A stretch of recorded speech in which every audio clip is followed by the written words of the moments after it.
সবাইকে আমন্ত্রণ চট্টগ্রাম 24-এ। বৃহত্তর চট্টগ্রামের সব খবর নিয়ে আপনাদের সাথে আছি আমি মার্জিয়া শ্রেয়া। চট্টগ্রামের ভাটিয়ারীতে শিপ ব্রেকিং ইয়ার্ডে গ্যাসের বিষক্রিয়ায় অন্তত ৮ শ্রমিকের মৃত্যু হয়েছে, অসুস্থ বেশ কয়েকজন। ফায়ার সার্ভিসের দাবি, গ্রিন শিপইয়ার্ড হলেও জাহাজ কাটার সময় যথাযথ প্রক্রিয়া অনুসরণ করা হয়নি, ফলে ঘটেছে এমন দুর্ঘটনা। এতে কারো গাফিলতি পেলে কঠোর ব্যবস্থা নেওয়ার কথা জানিয়েছেন অর্থমন্ত্রী। স্বজন হারানো আহাজারিতে ভারী ভাটিয়ারির পরিবেশ। কেউ হারিয়েছেন ছেলে, কেউ স্বামী, কেউ বা ভাই। ফেরদৌস শিপইয়ার্ডে দুর্ঘটনার পর ঘটনাস্থলে জড়ো হওয়া মানুষের মাঝে ছিল প্রিয়জন হারানো শোক আর কান্না।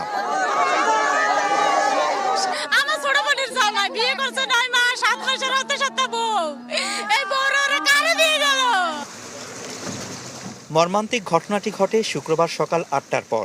শিপইয়ার্ডে কাটার জন্য রাখা একটি জাহাজে হঠাৎই গ্যাস নিঃসরণ শুরু হলে আক্রান্ত হয়ে পড়ে সেখানে কর্মরত শ্রমিকরা। এতে ঘটনাস্থলেই কয়েকজন মৃত্যুর কোলে ঢলে পড়েন, বাকিদের মৃত্যু হয় হাসপাতালে নেয়ার পর। এরিয়ার মধ্যে আমার স্বাস্থ্য ভাই 2টা মারা গেছে, এখানে জেলে বাড়ির 2 জন মারা গেছে। আর বিগত এখানে আমি এন্ট্রিতে পাচ্ছি যে 30 জনের এন্ট্রি, 30 জন থেকে আমি 11 জন পাইছি, আর বাকিগুলো পাচ্ছি না। উপযুক্ত ক্ষতিপূরণ নিশ্চিত করতে হবে এবং যারা আহত আছে বর্তমানে আছে তাদেরও সুচিকিৎসা ব্যবস্থা করতে হবে। স্থানীয়দের অভিযোগ, দুর্ঘটনার খবর পেয়ে আশেপাশের লোকজন উদ্ধারের জন্য ভেতরে ঢুকতে চাইলেও বাধা দেয় কর্তৃপক্ষ, ফলে সময় মতো চালানো যায়নি উদ্ধার কাজ। সেফটির মানুষ থাকে, সেফটির মানুষ একজনও ছিল না। এখন তো এখানে সিকিউরিটির কোনো ধরনের মানুষ ঢুকতে দিচ্ছে না। 2.5 ঘন্টা ওরা কোনো পদক্ষেপ নেয় নাই, না কোনো ফায়ার সার্ভিস আনছে, না এলাকাবাসীর সহযোগিতা নিচ্ছে, না প্রশাসনের সহযোগিতা ছিল। ফায়ার সার্ভিস বলছে, জাহাজ কাটার সময় যথাযথ প্রক্রিয়া অনুসরণ না করায় এমন দুর্ঘটনা। ঘটনাটি খতিয়ে দেখার কথা বলছে পুলিশ।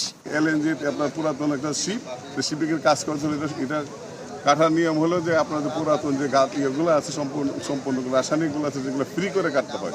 শ্রমিকরা যখন এটা ফ্রি অথবা কাঠিংয়ের কাজ করছে তখনই এটা আক্রান্ত হয়ে এই দুর্ঘটনা ঘটছে। ভবিষ্যতে যেন না ঘটে সেই জন্য আমাদের কলকারখানা পরিদর্শক বা বিস্ফোরক পরিদর্শকের মাধ্যমে আমরা এগুলো একটা সিকিউরিটি অডিট করানোর একটা ব্যবস্থা করতে পারি, যাতে পরবর্তীতে এই নিরাপত্তাজনিত যে বিষয়গুলো আছে সেগুলোকে অ্যাড্রেস করা যায়। তবে গাফিলতির কথা অস্বীকার করে ইয়ার্ড কর্তৃপক্ষ জানিয়েছে, আহত নিহতদের সব ধরনের ক্ষতিপূরণ দেবেন তারা। যারা এখানে আহত হয়েছেন ওনাদের সম্পূর্ণ চিকিৎসা এটা আমাদের দায়িত্বে, এবং যারা নিহত হয়েছেন ওনাদের যত ক্ষতিপূরণ আছে রাষ্ট্রীয় নিয়ম অনুযায়ী, এবং আমরা ওনাদের পারিবারিকভাবে যতটুকু যেভাবে ক্ষতিপূরণ আমরা সর্বোচ্চ ক্ষতিপূরণ ইনশাল্লাহ আমরা দেব। নিহত এবং অসুস্থদের বেশিরভাগের বাড়ি ভাটিয়ারী এলাকায়। ফেরদৌস শিপইয়ার্ডটি কয়েক মাস আগে অনুমোদন পাওয়া একটি গ্রিন শিপইয়ার্ড, ফলে দুর্ঘটনার পর ইয়ার্ডটির পুরো কমপ্লায়েন্স নিয়েই উঠেছে প্রশ্ন। রনি দত্ত, চ্যানেল 24, চট্টগ্রাম। এ ব্যাপারে আরও জানাতে চট্টগ্রাম থেকে যোগ দিচ্ছেন সহকর্মী রনি দত্ত। রনি, আমাদেরকে জানাবেন ঘটনার সবশেষ কি পরিস্থিতি, এবং যেহেতু বলা হয়েছে যে গাফিলতি পেলে কঠোর ব্যবস্থা নেওয়া হবে, সেক্ষেত্রে কোনো তদন্ত কমিটি গঠন করা হয়েছে কিনা?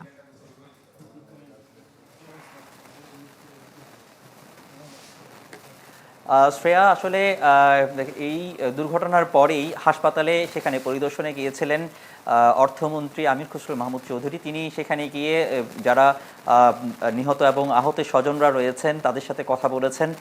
তাদেরকে তিনি আশ্বস্ত করেছেন যে সরকারি পক্ষ থেকে এই বিষয়টি নিয়ে একটি তদন্ত কমিটি গঠন করা হবে, এবং সেই তদন্ত কমিটিতে এই বিষয়টি কারো গাফিলতি আছে কিনা সেটি খতিয়ে দেখা হবে। যদি কোনো গাফিলতি পাওয়া যায় তাহলে তাদের বিরুদ্ধে ব্যবস্থা নেওয়া হবে। এবং একই সাথে আরেকটি বিষয় তিনি জানিয়েছেন, যারা নিহত হয়েছেন বা আহত হয়েছেন, আহত যারা আছেন তাদের চিকিৎসার ভার সেটি হাসপাতাল যে কর্তৃপক্ষ অর্থাৎ শিপইয়ার্ড কর্তৃপক্ষ তারাও এটা বহন করবে। এবং একই সাথে যারা নিহত হয়েছেন তাদের প্রত্যেক পরিবারকে 10 লাখ টাকা করে অনুদান দেওয়া হবে বা ক্ষতিপূরণ দেওয়া হবে, এবং একই সাথে সরকারি পক্ষ থেকেও সেখানে ক্ষতিপূরণ দেওয়া হবে বলে তিনি আশ্বস্ত করেছেন। তো সব মিলে এই বিষয়টি এখনো পর্যন্ত যে কী কারণে এই ঘটনাটি ঘটেছে সেটি তদন্ত করে বের করার একটা প্রক্রিয়া চলছে, এবং সেটি জেলা প্রশাসন থেকে শুরু করে সেখানে ফায়ার সার্ভিস এবং পুলিশের সব জায়গা থেকেই আসলে এখানে লোকজন থাকবেন বা কমিটি থাকবে, যেখানে কমিটি থেকে এই জিনিসটা আসলে বের করার কাজ করবেন যে এই ঘটনাটি কেন ঘটেছে, কারো গাফিলতি আছে কিনা সেটি খতিয়ে দেখার হবে।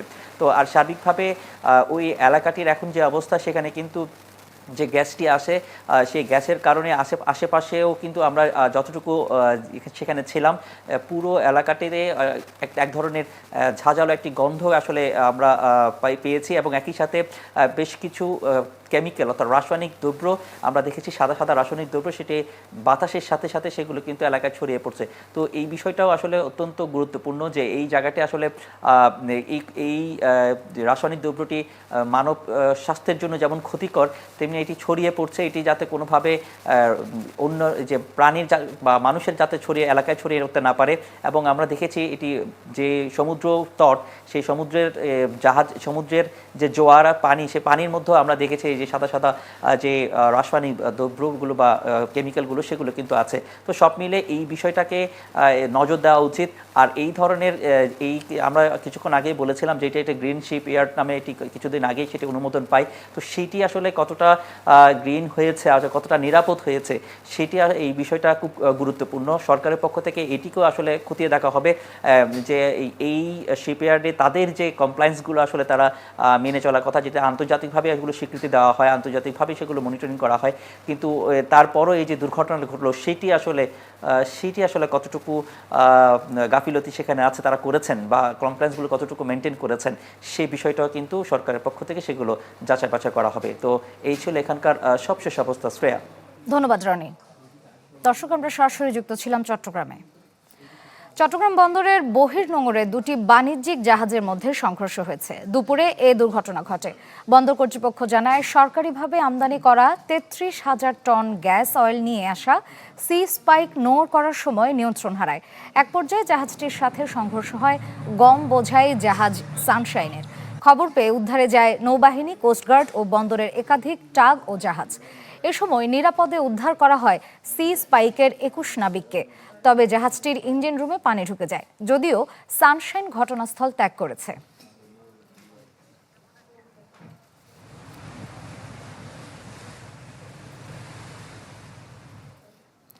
আজও গ্যাস সংকটে তীব্র ভোগান্তি চট্টগ্রাম জুড়ে। যানবাহনের দীর্ঘ সারি দেখা যায় সিএনজি রিফুয়েলিং স্টেশনগুলোতে। অধিকাংশ এলাকায় বাসা বাড়িতে ঠিকমতো চুলাও জ্বলছে না। বন্ধ রয়েছে বেশিরভাগ রিফুয়েলিং স্টেশন।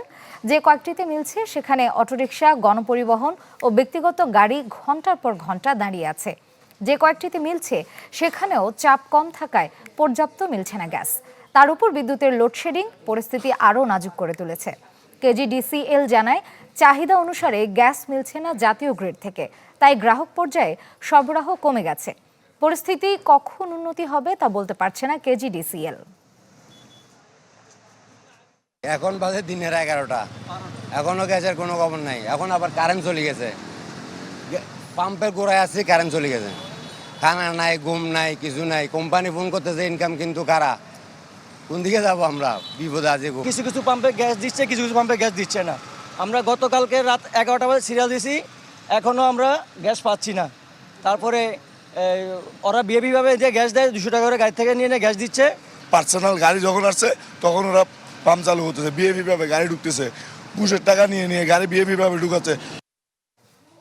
দ্রুত গতিতে এগিয়ে চলছে চট্টগ্রামের প্রথম পূর্ণাঙ্গ বার্ন ইউনিটের নির্মাণ কাজ। এরই মধ্যে প্রকল্পের অর্ধেক কাজ শেষ হয়েছে। পুরোপুরি শেষ হতে সময় লাগবে আগামী বছরের মাঝামাঝি পর্যন্ত। আর ডিসেম্বরের মধ্যে চালুর আশা হাসপাতাল পরিচালকের।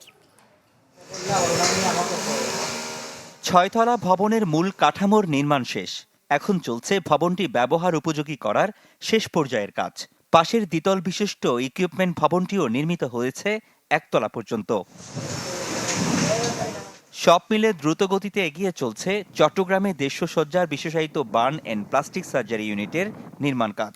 প্রকল্প পরিচালকের দাবি, এরই মধ্যে প্রায় অর্ধেক কাজ শেষ করেছে চীনা প্রতিষ্ঠানটি। আগামী বছরের মে-জুনের দিকে কাজ শেষ করার ব্যাপারে আশাবাদী পরিচালক। এখন কাজ সম্পন্ন হওয়ার মধ্যে মূল যে হাসপাতাল ভবন 6তলার কাজ, স্ট্রাকচারাল যে ওয়ার্ক সেগুলো সম্পূর্ণ শেষ হয়েছে এবং ইকুইপমেন্ট বিল্ডিং 2তলা যেটা হওয়ার কথা সেটা 1তলা কমপ্লিট হয়েছে। এবং যে মূল ভবনের পাশে যে পাহাড় ছিল, পাহাড়ের যে রিটেনিং ওয়াল কাজ ওটা সম্পূর্ণ শেষ হয়েছে।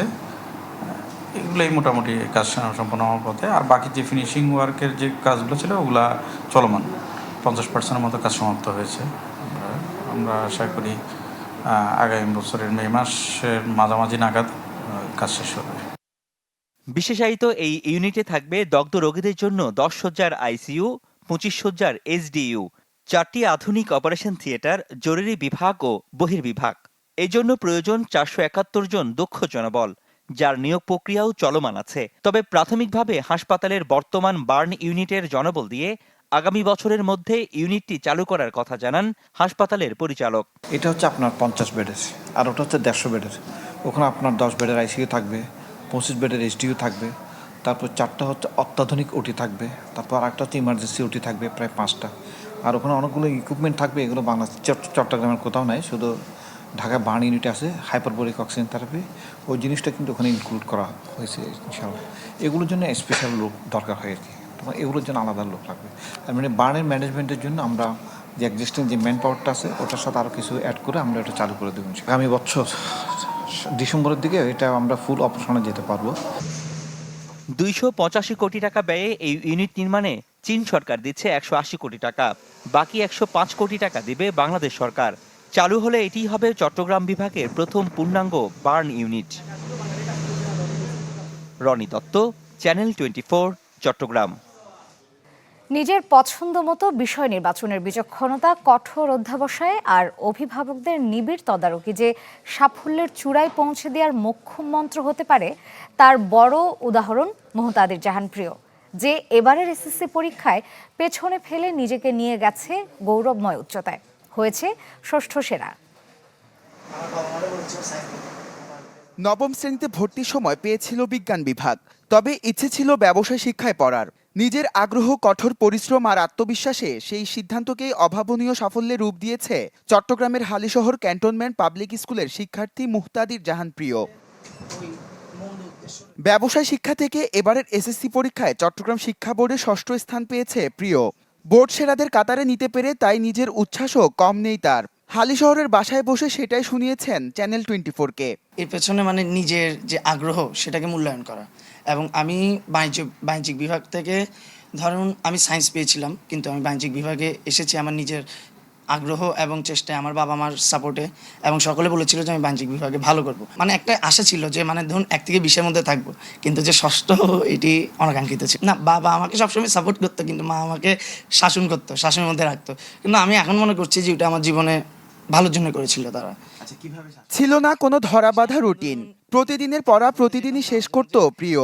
ইলেকট্রনিক্স ডিভাইসও ব্যবহার করত পরিমিতভাবে, আর পড়াশোনার পাশাপাশি সৃজনশীল কাজেও সময় দিত এই মেধাবী শিক্ষার্থী। আমি ব্যালেন্স করার চেষ্টা করতাম। ধরেন দৈনিক আমার পড়ালেখা শেষ হতো, ভাত খেতাম, ওই যে ডিনারের টাইমটুকু, ওটুকু টাইমে আমার মা আমাকে খাইয়ে দিত ওই টাইমটুকুতে। তো তখন আমি একটু মানে ঘাটাঘাটি করতাম, মানে একটু ইনস্টাগ্রাম দেখতাম, রিলস স্ক্রল করতাম একটু 1 ঘন্টায়। আমার নির্দিষ্ট কোনো স্কেডিউল ছিল না। ধরুন আমার এমনও হয়েছে যে আমি 15 ঘন্টাও পড়েছি, এমনও হয়েছে 1 ঘন্টাও পড়েছি। সন্তান যেন আলোকিত মানুষ হয়, চমকে দিতে পারে সবাইকে। শিক্ষক মা মাসুম আক্তার আর সাংবাদিক বাবা সারোয়ার সুমনের ছিল সেই সর্বান্ত চেষ্টা। তাই তো ছেলের এমন সাফল্যে আবেগ আপ্লুত দুজনেই। আমরা তো মফস্বলে ছিলাম, সন্দ্বীপ থেকে পরীক্ষা দিয়েছি, আমাদের হয়তো ওই সুযোগ হয়নি। তো আমার পরীক্ষা দেওয়ার প্রায় 31 বছর পরে ছেলে যখন, আমার স্বপ্নটা ছিল সত্যি, এটা আসলে ভাবার মানে এই অনুভূতি কেমন এটা আমি বলতে পারছি না। তো যখন ওর রেজাল্টটা দিল, ও যখন মানে খুশিতে লাভ দিল, তখন আমি ওই প্রান্ত থেকে মানে আমি কি করব, কান্না ধরে রাখতে পারছিলাম না। প্রিয়র লক্ষ্য নটরডেম কলেজে ভর্তি হয়ে নিজেকে আরও এগিয়ে নেওয়া, আর ভবিষ্যতে হতে চান একজন chartered accountant. Ariful Islam Tamim, channel 24, Chittagong. এই ছিল চট্টগ্রাম 24-এর এখনকার আয়োজন। এতক্ষণ যারা সাথে ছিলেন সবাইকে ধন্যবাদ।